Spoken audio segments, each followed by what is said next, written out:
Bapak-bapak, saudara-saudara hadirin yang dimuliakan oleh Allah, di dalam Al-Qur'anul Karim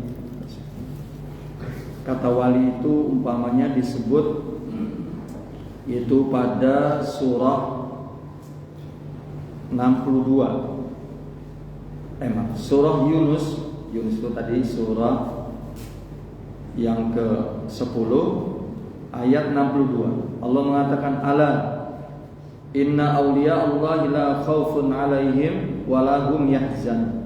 Ingatlah bahwa sesungguhnya wali-wali Allah, atau kalau wali tadi kita terjemahkan kekasih, ingatlah sesungguhnya kekasih-kekasih Allah adalah orang yang la khaufun alaihim walahum yahzanun.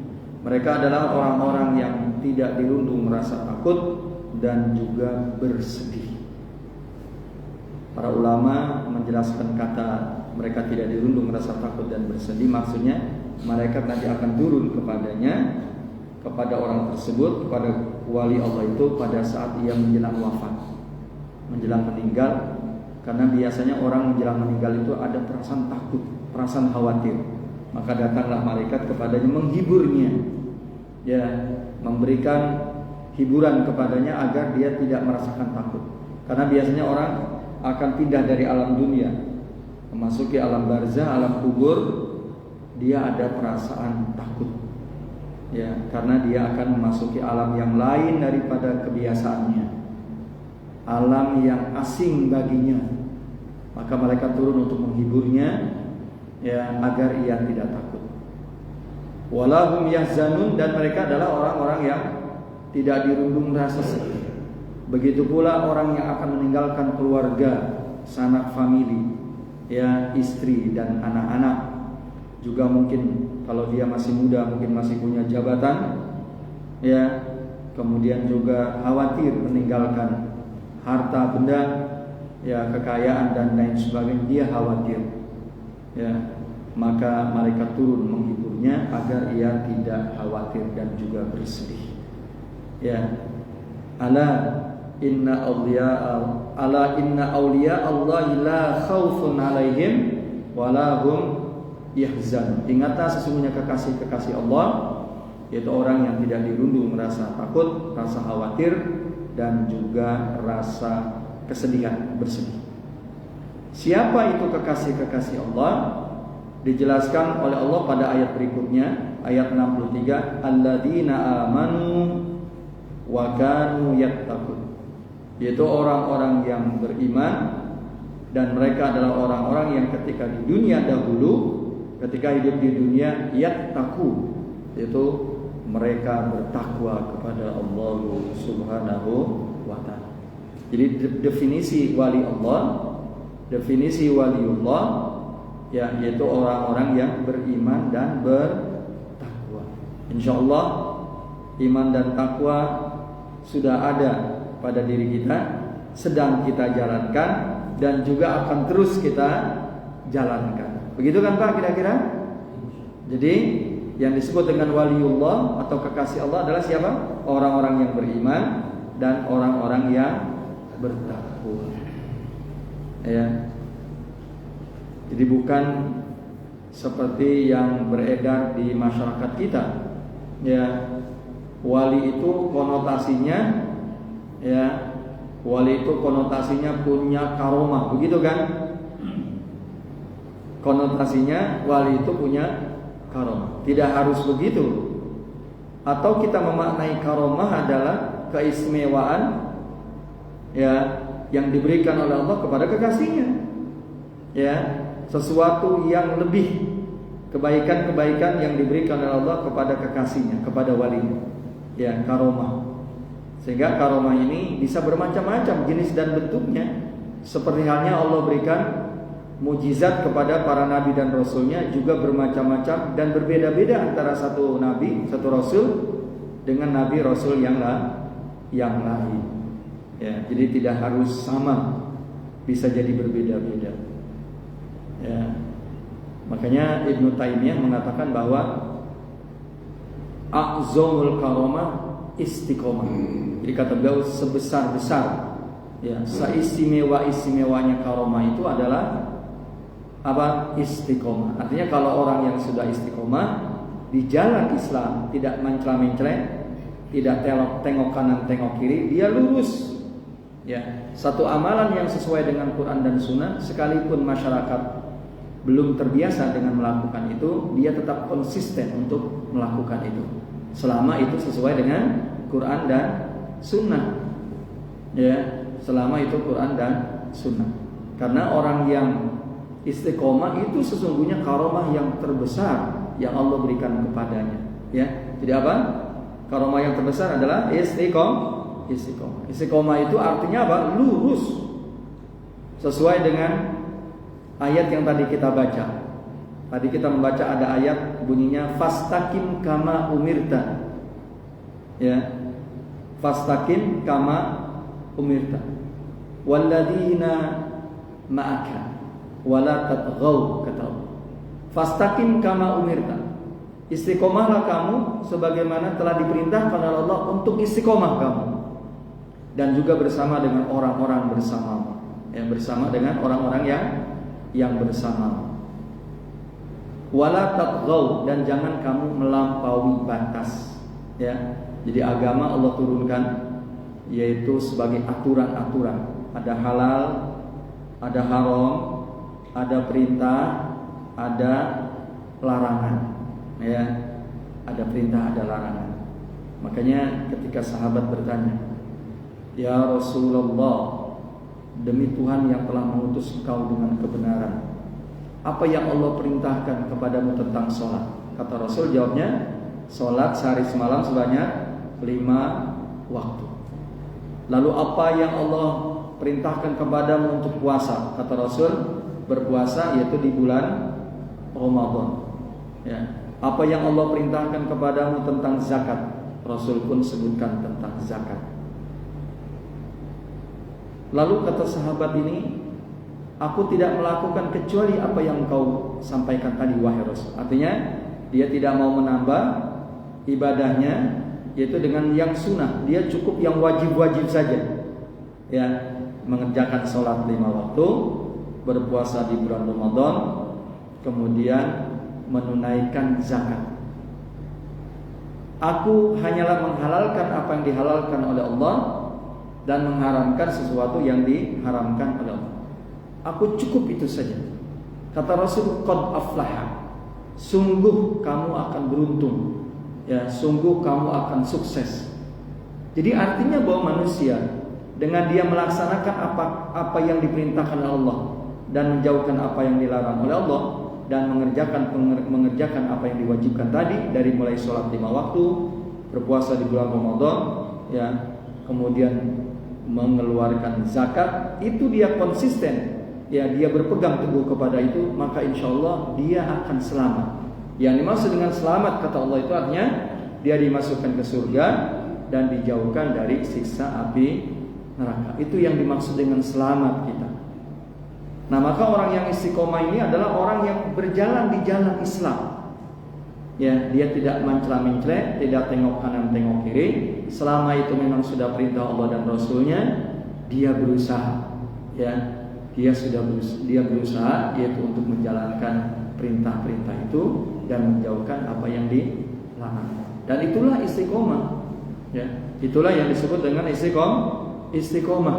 Ya, sesuai dengan doa kita sehari semalam, ya, yaitu 17 kali. Gimana bunyinya doa kita dalam surah Al-Fatihah?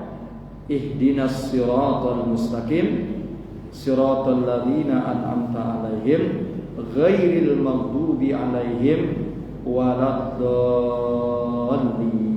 Itulah orang yang istiqomah. Ya, yaitu ya Allah tunjuki kepada kami jalan yang lurus. Ya, itu jalan siapa? Jalan yang telah dilewati, dilalui, ya, dititi oleh orang-orang yang telah Engkau berikan nikmat, ya, yang telah Engkau berikan nikmat, ya Allah.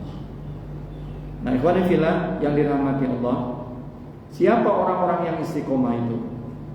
Disebutkan di dalam Quran maupun Sunnah Rasulullah Sallallahu Alaihi Wasallam, ya, yaitu seperti dalam surah Al-Ahqaf, Allah mengatakan innal ladzina qalu rabbuna Allah tsumma istaqamu fala khaufun 'alaihim wala hum yahzanun.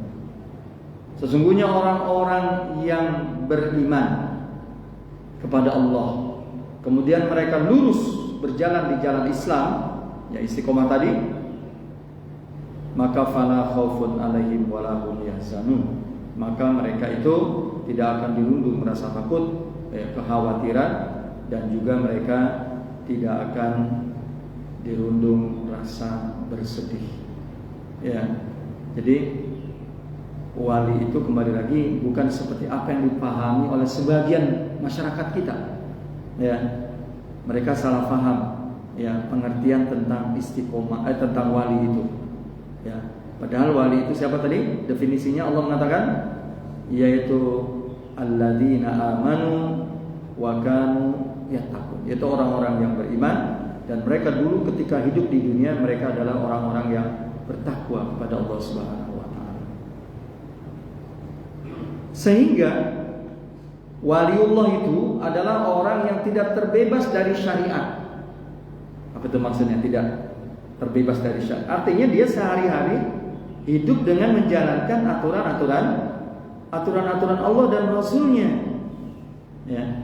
Jadi wali Allah itu adalah orang-orang yang kesehariannya tetap dia menjalankan syariat Allah. Jadi tidak ada istilah orang lain di hari Jumat siang hari pergi ke masjid untuk menunaikan sholat Jumat, lalu dia ngapain? Tidur. Ya, alasannya katanya sholat Jumatnya di mana?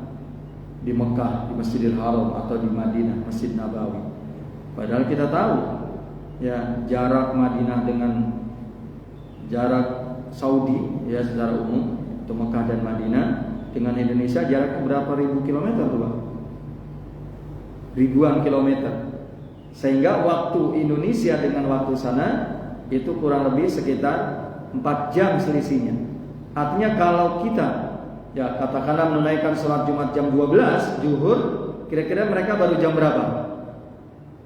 Mekah itu baru jam berapa kalau kita sudah zuhur jam 12? Dikurang 4 berarti. Yaitu baru jam 8. Artinya orang sana baru menunaikan sholat duha kalau mereka melakukan sholat sunnah itu. Artinya belum zuhur, belum tiba waktu sholat Jumat. Ya.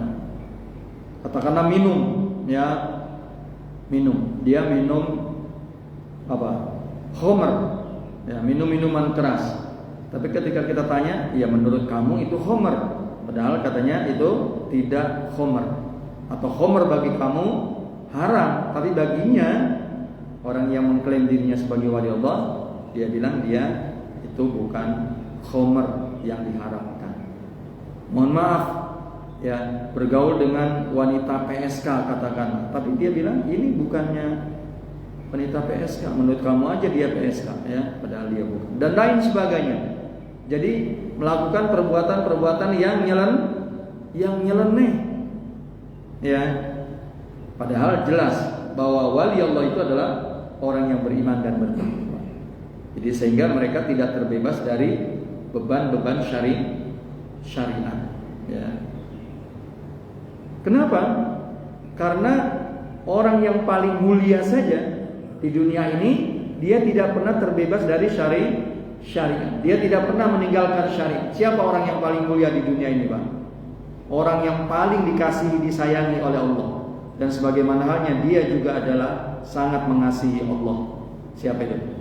Yaitu Nabi Muhammad sallallahu alaihi wasallam. Tidak pernah kita dapatkan satu ayat atau satu hadis yang beliau meninggalkan syariat. Betul nggak? Tidak pernah ada.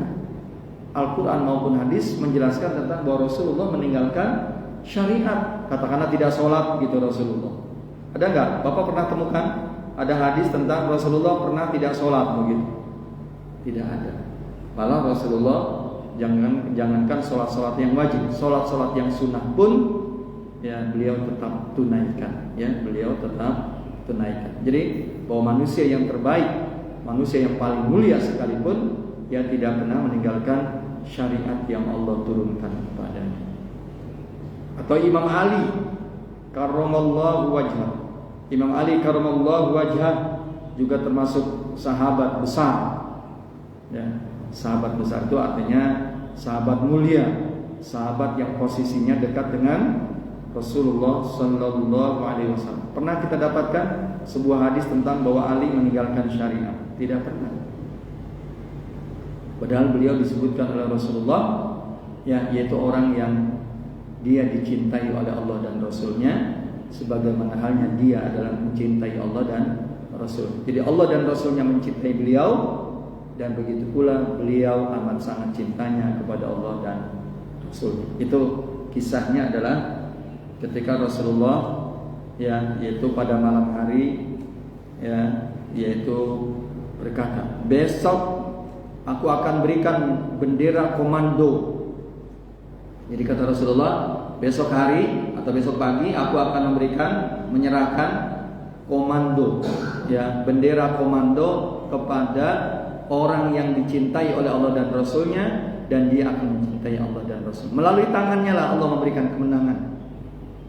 Jadi ceritanya, ya, Rasulullah Sallallahu Alaihi Wasallam memberikan bendera, ya, bendera kepemimpinan perang kepada siapa? Beliau tidak menyebutkan namanya. Beliau katakan kepada orang yang mencintai Allah dan Rasulnya, begitu pula Allah dan Rasulnya mencintainya, dan Allah akan memberikan kemenangan melalui tangannya, ya, melalui tangan, ya. Siapa mereka? Siapa orang itu? Ternyata orang itu adalah Ali. Karena besok hari, ya, Rasulullah cari bendera komando itu akan diberikan. Rasul cari, mana Ali? Kata Rasulullah. Padahal malamnya Rasulullah belum menyebut nama. Beliau hanya menyebut sifat-sifatnya. Apa sifatnya?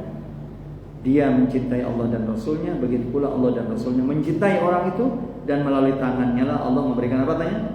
Memberikan kemenangan, kata Rasulullah. Besok pagi ditanyakan, mana Ali? Kata Rasul. Karena Rasul mau menyerahkan apa? Menyerahkan bendera komando itu. Tapi kata para sahabat, Ali sedang sakit mata ya Rasulullah. Ya, kata para sahabat bahwa Ali sedang sakit mata. Lalu kata Rasulullah, katanya, bawa ke sini Ali itu. Jadi sakit matanya parah, ya, jadi sehingga beliau tidak bisa berjalan. Lalu para sahabat diperintahkan untuk apa? Itu membopong Ali, ya, yaitu diserahkan pada Rasul. Lalu Rasulullah menjampeng. Nah ini meruqyah. Jadi jampe itu bahasa kitanya meruqyah. Lalu Rasulullah meruqyah, ya, mata Ali yang sedang sakit sampai Ali sembuh saat itu juga. Nah ini juga termasuk mukjizat siapa? Rasulullah Sallallahu Alaihi Wasallam. Nah Ali itu orang yang disebutkan oleh Rasulullah adalah orang yang apa? Dia mencintai Allah dan Rasulnya, ya, dan begitu pula Allah dan Rasulnya mencintai dia. Jadi bolak balik. Karena wali tadi, ya, yaitu maknanya bolak balik. Dia sebagai kekasih Allah, ya, dia sebagai kekasih Allah, dan Allah pun sebagai kekasihnya. Itu makna wali, ya, itu makna wali. Jadi Ali itu termasuk orang yang mulia, ya, tentu setelah Rasulullah. Beliau pun tidak pernah ada dalam hadis yaitu meninggalkan syariat yang Allah Subhanahu wa taala turunkan, ya. Sehingga wali itu tadi siapa? Yaitu orang yang beriman dan bertakwa.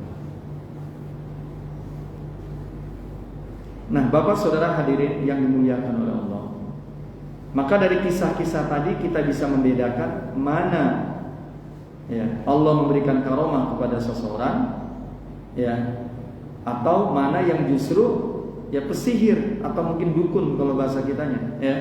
Mana pesihir, mana dukun, ya.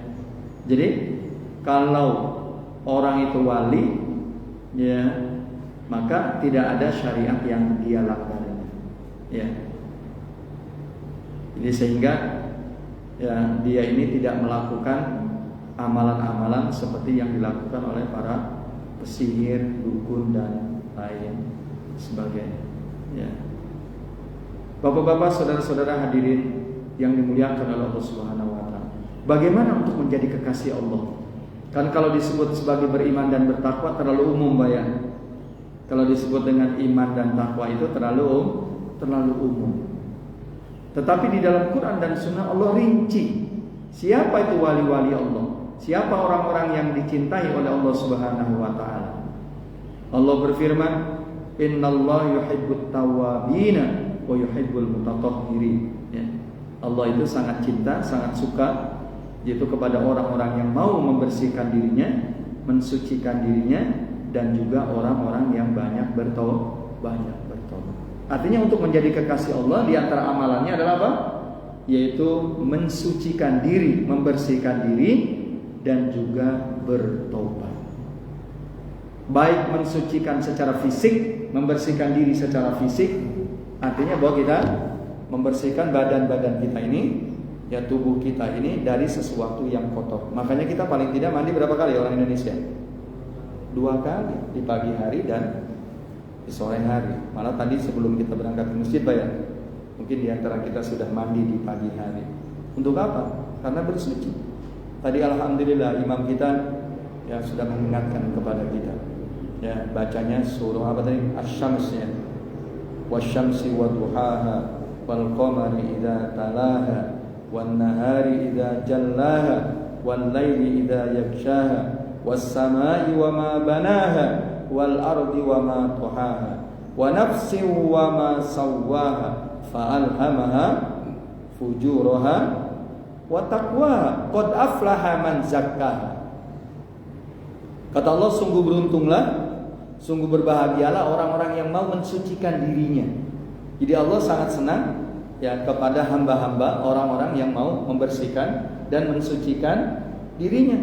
Baik mensucikan dalam artian mensucikan fisik, badan, raga, jasad, dan juga mensucikan hati kita. Jadi kalau badan kita, jasad kita, fisik kita, kita sucikan dari noda, dari najis, dari kotoran-kotoran yang lain. Kita bersihkan, ya. Malah bukan hanya bersih, ya kan Pak ya, tetapi rapi, ya, dan malah pakai parfum, ya kan Bapak, betul? Ya, dari rumah ya pakai pakaian yang bersih, badannya bersih, malah Bapak semprotkan ya parfum kepada bajunya atau kepada tubuhnya, ketiak dan lain sebagainya. Karena tidak ingin ya kawan di sebelah kiri dan kanan kawan sholatnya yaitu enggak sedang ya, karena gara-gara ada kita, ya kan? Karena kata Rasulullah, malaikat merasa tersakiti ya seperti halnya kawan kiri kanan kamu juga merasa tersakiti. Artinya kalau kita habis makan makanan yang ya bau sengar begitu, ya termasuk pakaian, maka disunahkannya kita ya yaitu membersihkan diri kita. Ya, kalau habis makan bawang atau mungkin jengkol ya mohon maaf petai, ya maka dia menyikat diri.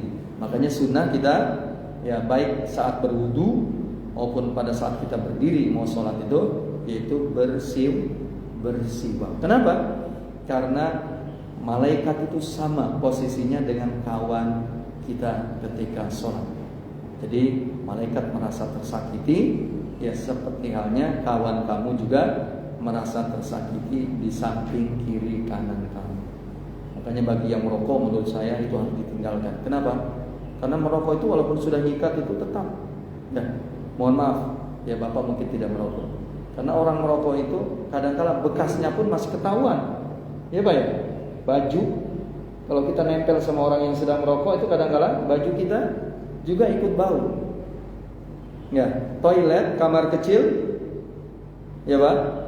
Kalau ada orang yang BAB di situ kemudian dia merokok, ternyata kita tahu kalau orang yang sebelum kita itu ya ternyata dia itu merokok. Ya gara-gara apa? Karena tembok-tembok itu, ya pintu-pintu itu, ya itu akan masih tetap melekat itu bau rokok. Jadi rokok itu sangat tersakiti orang yang tidak merokok itu gara-gara bau asap rokok.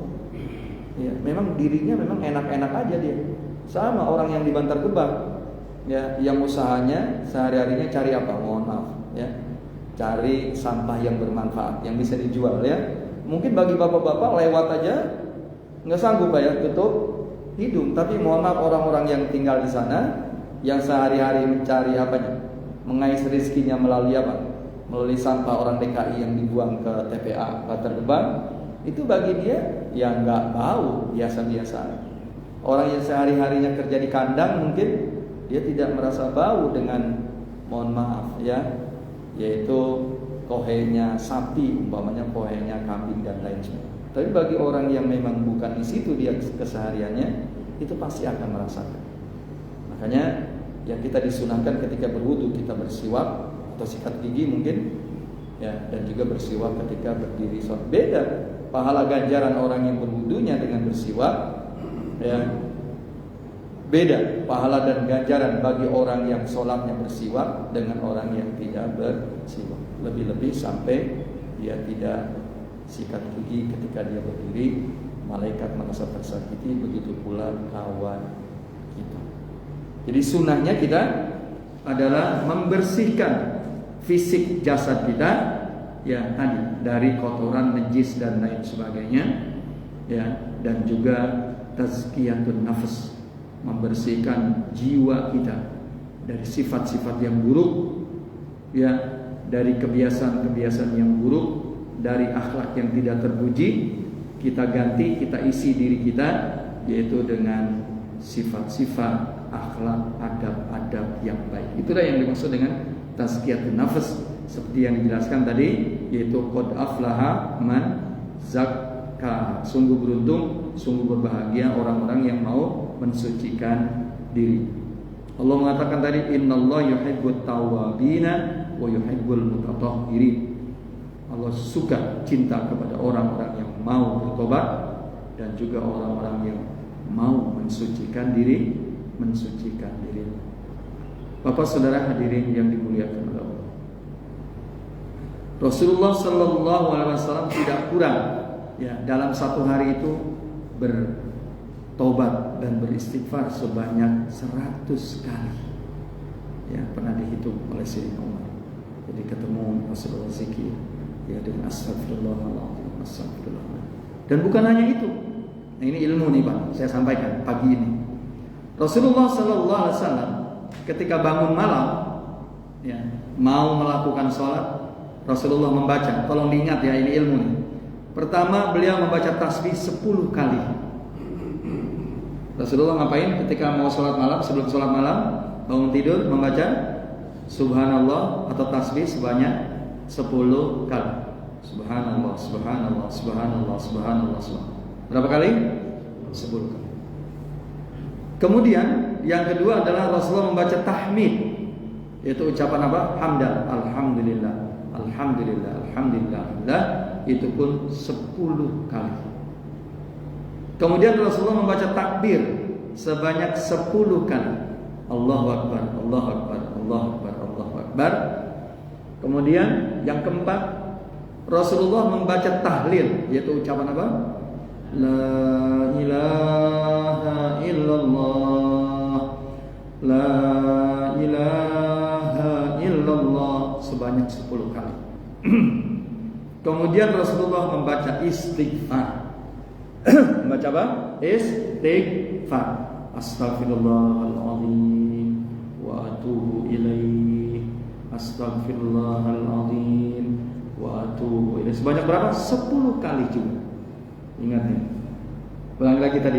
Apa pertama? Apa tadi? Membaca tasbih berapa kali? 10 kali. Kemudian tahmid 10 kali. Kemudian takbir 10 kali. Kemudian tahlil 10 kali. Yang kelima membaca istighfar. Astagfirullahaladzim wa atubu ilaih. Masih ada lagi. Kemudian Rasulullah membaca seperti doa duduk di antara dua sujud ya, yaitu Rabbi firli warhamni warfa'ni wahdini atau warzuqni ya, Rabbi firli warhamni warfa'ni wahdini warzuqni sebanyak berapa? 10 kali. Kemudian yang terakhir bacanya begini, Allahumma inni, boleh diikuti, Allahumma inni a'udzu bika minad dayyiki yaumal hisab. Allahumma inni a'udzu bika minad dayyiki yaumal apa tadi? Yaumal hisab. Apa artinya? Allahumma inni a'udzubika. Ya Allah, aku berlindung kepadamu. Allahumma inni a'udzubika. Ya Allah, aku berlindung kepadamu. Minad doyik, dari kesempitan. Doyik itu sempit. Kebalikannya wasir. Ya Allah, sesungguhnya aku berlindung kepadamu dari kesempitan. Yaumal hisab, pada hari perhitungan amal, pada hari hisab amal. Karena nanti kita tanpa kecuali manusia itu nanti akan dihisab oleh Allah Subhanahu wa ta'ala, kecuali orang-orang yang memang oleh Allah dilindungi. Ya, selamat datang ketua DKM. Kecuali orang-orang yang sengaja oleh Allah dilindungi untuk tidak dihisab. Tapi umumnya orang itu yaitu nanti akan dihisab oleh Allah terhadap segala amal perbuatannya ketika di dunia. Maka Nabi tadi mengajarkan doa. Beliau membacanya juga 10 kali. Gimana coba doanya tadi terakhir?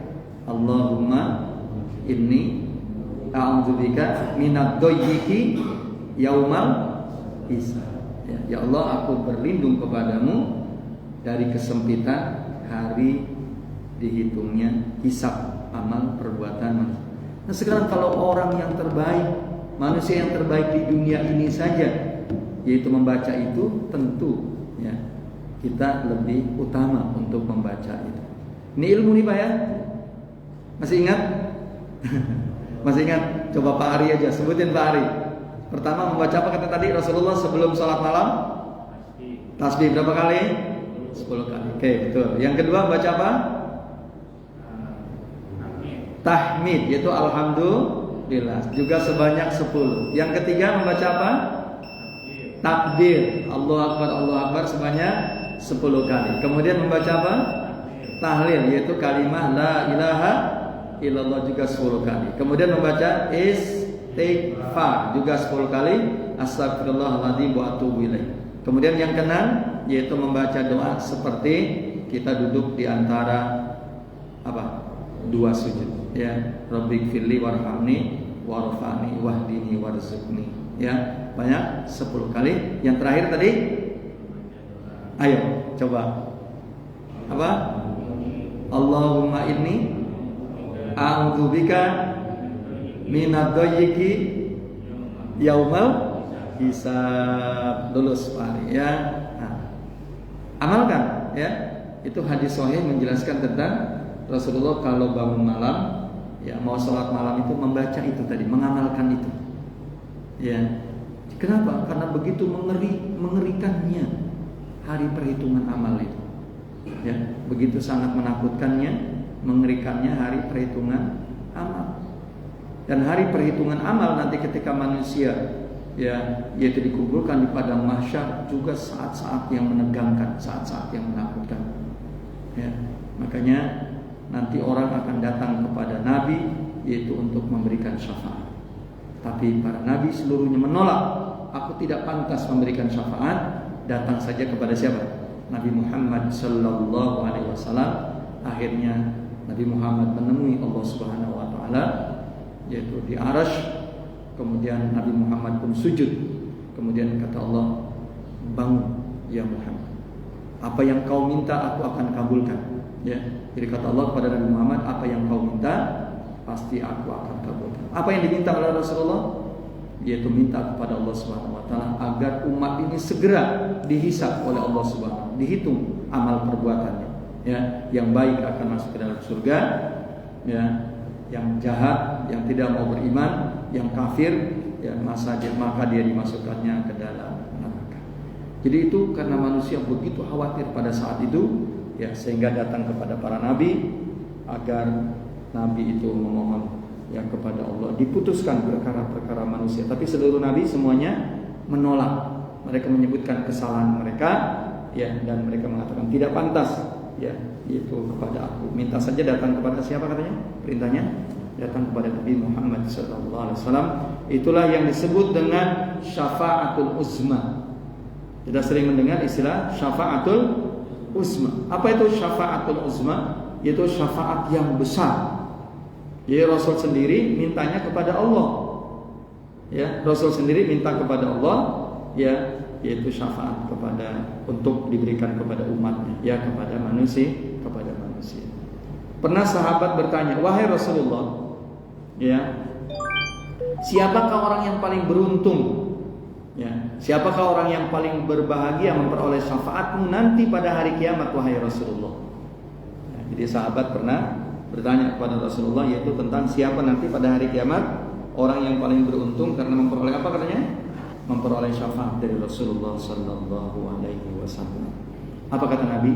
Yaitu orang yang mengucapkan la ilaha illallah min kibali nafsi.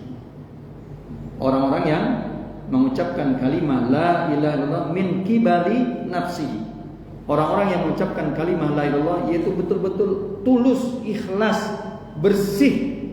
Kalimat itu tidak ternodai ya oleh perilaku dan perbuatan syirik. Makanya para sahabat dahulu bagaimana mendalami pemahaman kalimat la ilaha illallah. Jadi bukan hanya diterjemahkan menjadi tidak ada Tuhan kecuali Allah. Ya.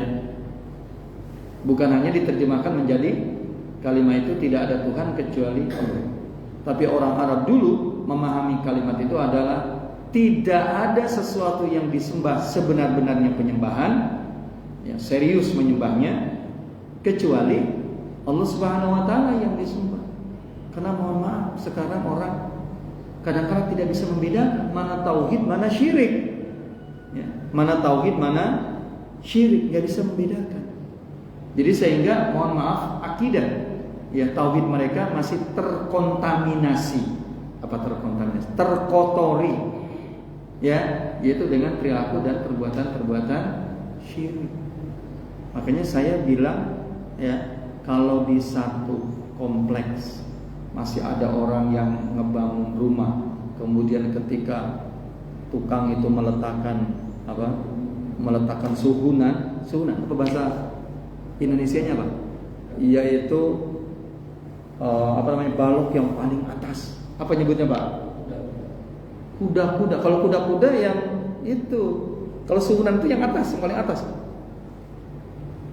Bukan kuda-kuda, suhunan. Bahasa Pak Ari apa? Bahasa Bekasi? Nggak tahu ya, nggak pernah bergaul sama tukang.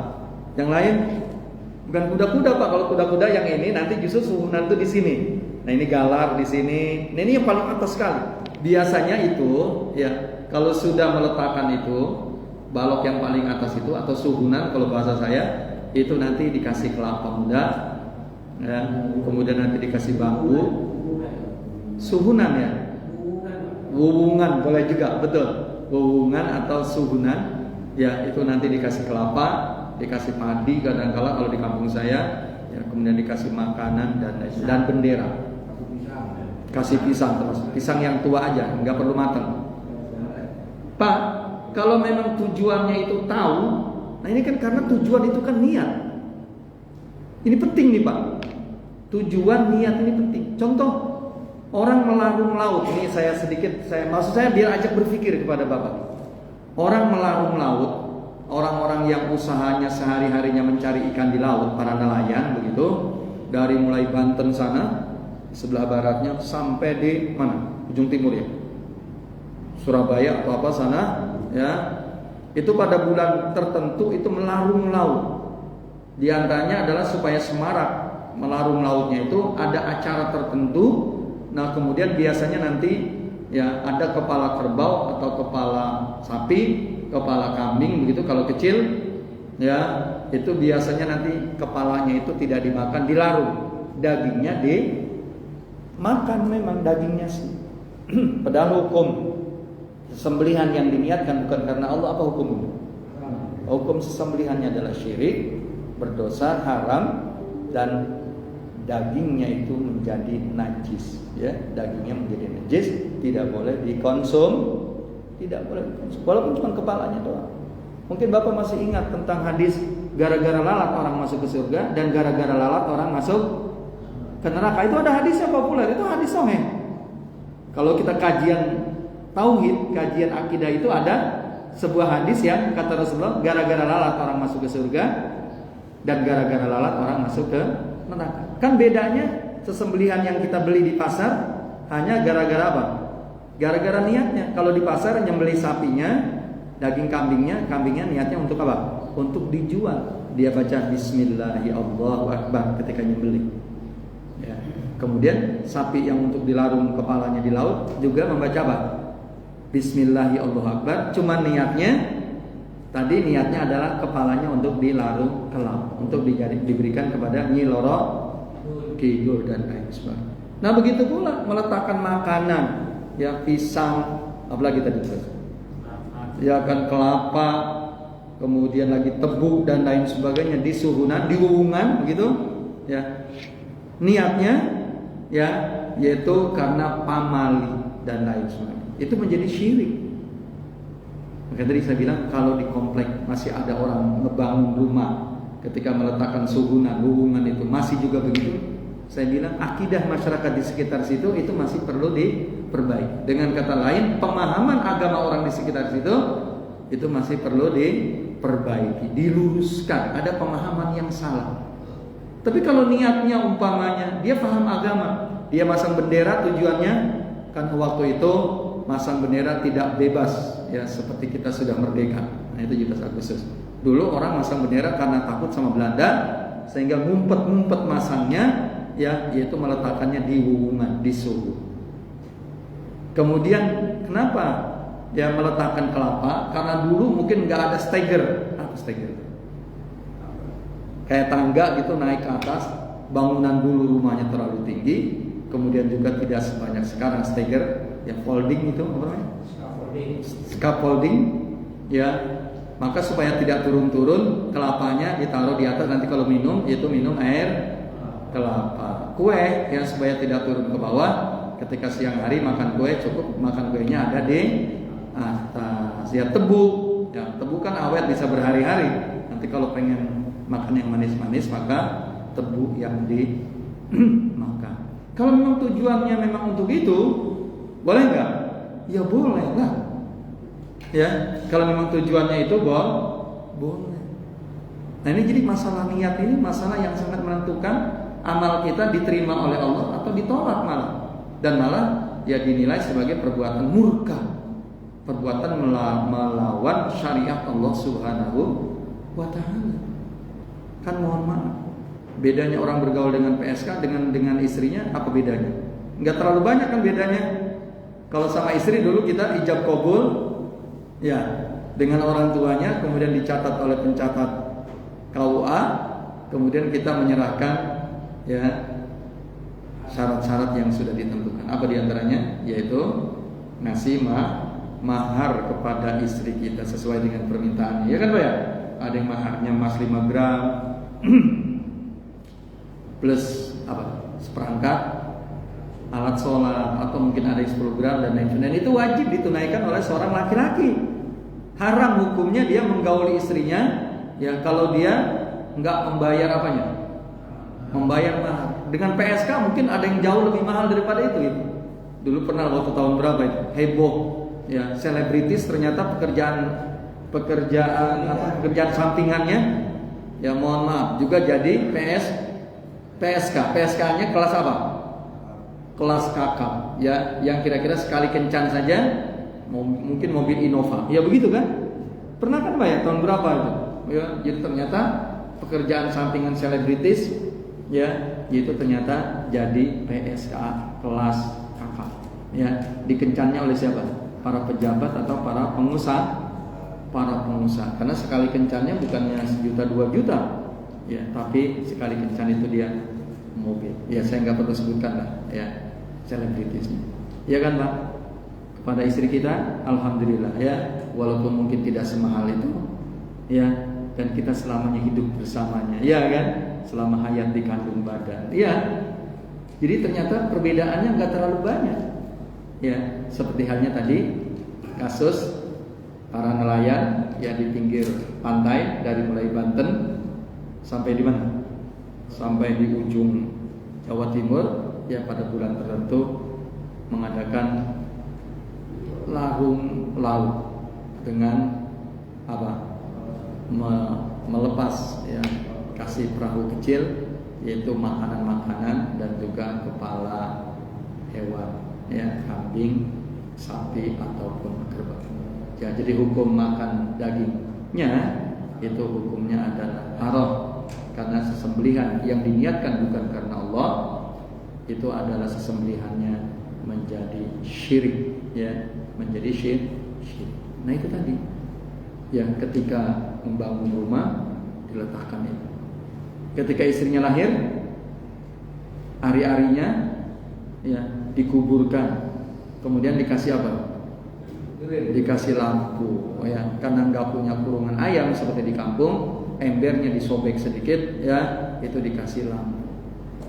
Ya, kalau ngubur saja boleh nggak? Justru harus dikubur, jangan dibuang ke perairan umum, karena mungkin bisa jadi orang menggunakan air itu, ya, kotor, najis, ya, dikubur justru memang harus. Tapi kalau harus dikasih lampu karena punya keyakinan tertentu, nah inilah yang termasuk pelanggaran akidah. Paling tidak akidah tauhidnya itu terkontaminasi, terkotori. Padahal mestinya harus bersih.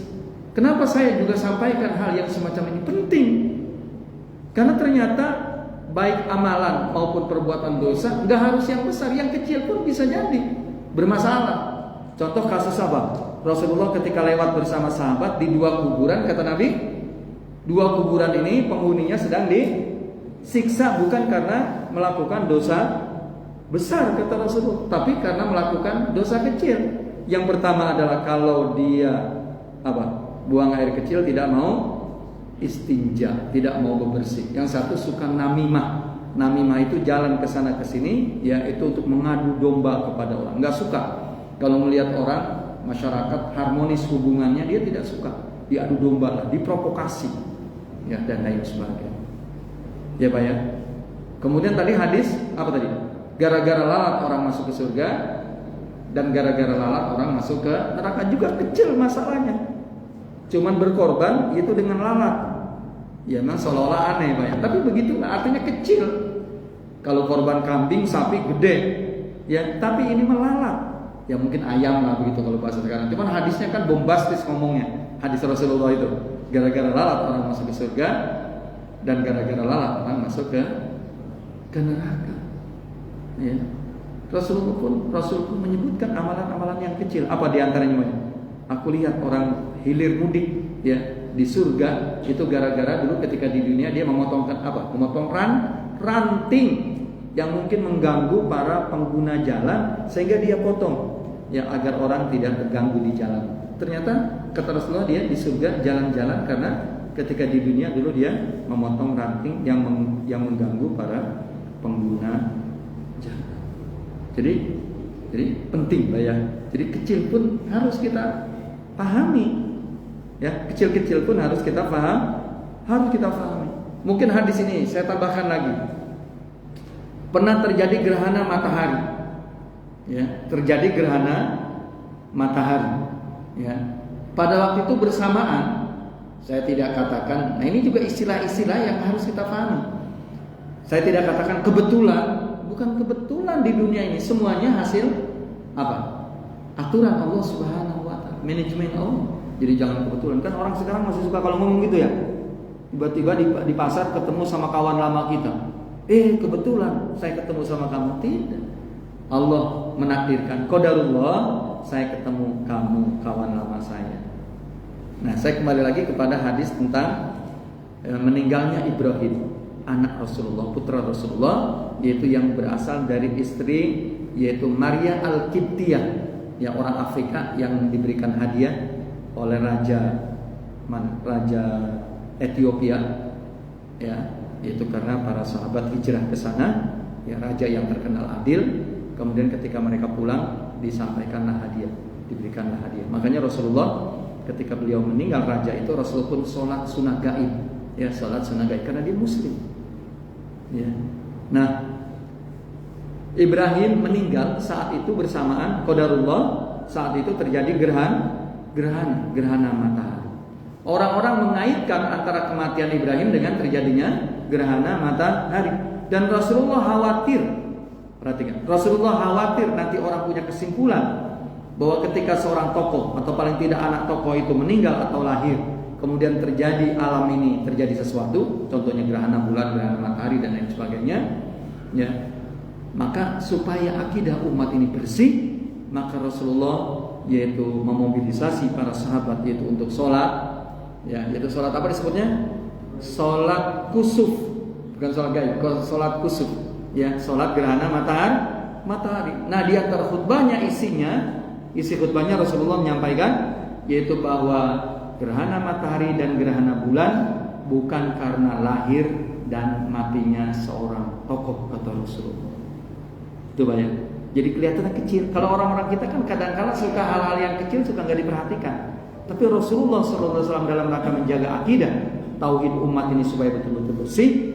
Istilahnya tadi kalau ayat itu tazkiyah, bersih betul-betul, ya, maka dia harus dijelaskan, harus benar, ya.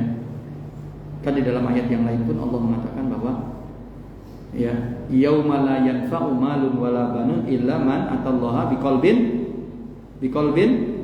salimin, ya kan? Allah mengatakan yauma la yanfa' malun wala banun. Pada hari itu, pada hari kiamat, tidaklah memberikan manfaat dan faedah anak dan harta yang diusahakan, tapi yang bermanfaat bagi seseorang apa katanya? Apa katanya? Illa biqalbin, kecuali orang yang datang kepada Allah dengan qalbun salimun. Ya, qalbun salim. Apa artinya? Hati yang suci, hati yang bersih. Ya, hati yang bersih. Maka tadi juga tentang orang-orang yang memperoleh syafaat dari Rasulullah, orang yang paling beruntung berbahagia memperoleh syafaat dari Rasulullah, siapa tadi katanya? Orang yang mengucapkan kalimah la ilaha illallah, yaitu yang berasal dari hatinya yang bersih, bukan dari hati yang. Artinya bersih itu artinya akidahnya orang itu lurus, bersih, yang tidak terkontaminasi oleh pemahaman-pemahaman yang salah. Nah, ini saya ungkapkan walaupun kecil-kecil tapi penting. Ya, kebersihan akidah ini sangat penting. Nah, ikhwan fillah yang rahimakumullah. Jadi Rasulullah ketika berkhutbah, ya, saat terjadi gerhana matahari, Rasulullah menyampaikan bahwa kata Rasulullah, ya, terjadinya gerhana matahari itu gerhana bulan bukan karena lahir atau meninggalnya seorang tokoh. Jadi khawatir Rasulullah terhadap sahabat kalau akidah mereka menjadi rusak. Dalam hadis yang lain juga Rasulullah mengatakan bahwa yang paling aku takutkan, kata Rasulullah, bukan karena dajjal, tapi apa kata Rasulullah? Syirik kecil. Syirik kecil. Sahabat bertanya, apa ya Rasulullah yang dimaksud dengan syirik kecil? Orang yang membagus-baguskan sholatnya ketika ada orang lain yang melihatnya, kata Rasulullah. Padahal biasanya kalau sholat kalau sendirian dia biasa-biasa saja, tapi karena ada orang yang melihatnya supaya mendapatkan pujian atau supaya orang lain terfokus memandangnya, maka sholatnya diapain? Dibaguskan. Maka itu termasuk syirkun khafi. Rasul menyebutnya apa? Syirkun khafiyun. Apa syirkun khafiyun? Yaitu syirik yang terselubung. Ya, dalam hadis yang lain, syirik yang terselubung itu riya. Dan tahu perbuatan dari riya atau tidak kan hanya dirinya dengan Allah Subhanahu wa ta'ala. Jadi sahabat ketika berbincang-bincang di masjid ngobrolin tentang dajjal. Nah, dajjal ini juga termasuk, ya, makhluk yang kita takutkan, khawatir kita. Karena kalau orang itu tidak takut dengan dajjal, justru nanti dia orang yang pertama akan menjadi pengikut dajjal. Sehingga kita selalu memohon diri agar kita dijauhkan dari fitnah dajjal. Ketika kita membaca tahiyat yang terakhir apa doanya? Allahumma inni a'udzubika min adzabi jahannam wa min adzabil qabri wa min fitnatil mahya wal mamat wa minal masihi ad-dajjal. Sahabat ketika berbincang-bincang tentang dajjal, kata Rasulullah, yang lebih aku takutkan lagi bukan turunnya dajjal, tapi yaitu syirik terselubung, syirik khafi atau syirik itu. Wallahu a'lam bishawab. Ya, itu saya ungkapkan, mungkin baru kali ini saya mengungkapkan. Saya bilang kalau di satu komplek masih ada orang yang ketika meletakkan suhunan, ya, yaitu balok yang paling atas, masih harus meletakkan apa tadi? Dibungkus bendera, kemudian ada pisang, ada tebu, makanan dan lain sebagainya. Artinya paling tidak masyarakat di sekitar situ, ya, pemahaman agamanya harus tetap diberikan. Cuman sayang, umat itu banyak yang nggak mau ngaji, ya Pak ya. Kalau ngaji bukan di mana-mana, bukan di sini saja, di mana-mana itu jarang jamaahnya. Ya, jadi kalau sholat itu bisa 5-6 baris, ya, Kalau ngaji ya paling 1 baris itu sudah cukup. Asyuhada ya, jamaahnya banyak, lebih banyak dari sini. Ya, lebih banyak dari sini. Tapi kalau ngaji ya begitu, nggak banyak, paling 1 baris. Ya. Jadi umat kita masih belum demen sama ngaji, belum senang sama ngaji. Ya, mereka sudah mencukupkan diri, ya cukup dengan sholat saja. Padahal ada hadis kata Rasulullah, ada seorang yang 60 tahun dia sholatnya tidak memberikan faedah, sholatnya tidak diterima. Saya masih lihat. Kalau di sini alhamdulillah juga ya, di mana-mana masih banyak orang yang sholatnya saja masih salah. Ketika ruku dan sujudnya masih salah, meletakkan kakinya, tangannya masih salah. Nauzubillah ya. Jadi jangan sampai terutama yang rajin ngaji, yang sholatnya diperbaiki terus, belajar ilmu. Paling tidak punya buku apa? Fiqhus Sunnah Sayyid Sabiq, ada 1 jilid sekarang. Yang tadinya 10 jilid sekarang diringkas menjadi 1 jilid saja. Harganya kurang lebih yaitu sekitar 100 ribuan. Bapak beli aja di online supaya kita benar ya, sholat kita, ibadah kita benar. Wallahu a'lam bishawab. Mari kita akhiri kajian kita pada pagi hari ini ya, yaitu dengan membaca kafaratul majlis. Subhanakallahumma wa bihamdika asyhadu an la ilaha illa anta astaghfiruka wa atubu ilaik. Wassalamualaikum warahmatullahi wabarakatuh.